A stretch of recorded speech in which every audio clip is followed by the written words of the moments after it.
ഇവിടെ എന്തോ ഭൂതങ്ങളുടെ എന്തോ ഐതിഹ്യം ഉണ്ടെന്ന് പറയാം, റിലേറ്റഡ് ആയിട്ടുള്ളൊരു ഐതിഹ്യമാണ്. അപ്പം ശിവനും പാർവതിയും തമ്മിലുള്ള എന്തോ ഒരു സൗന്ദര്യപ്പിണക്കം മൂലം ശിവൻ വന്ന് ദേവലോകത്ത് ഇറങ്ങിപ്പോന്നു, ഇനി തിരിച്ചൊരു വരവില്ല എന്നൊക്കെ പറഞ്ഞു. ഏത് നമുക്കൊരു അമ്പലം ശ്രമിച്ചോ? കണ്ടായിരുന്നു. എവിടെ? ആ അമ്പലത്തിലാണ് എന്നാണ് എൻ്റെ ഒരു വിശ്വാസം.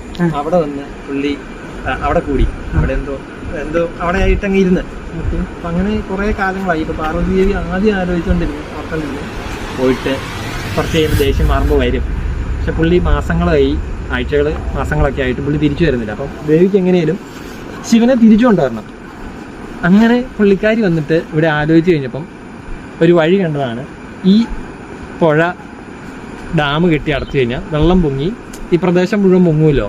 അപ്പം ശിവനോട് ഇരിക്കാൻ പറ്റില്ല, മച്ചാൻ തിരിച്ചു വരും എന്നുള്ളൊരു രീതിയിലായിരുന്നു പുള്ളിക്കാരിയുടെ ഒരു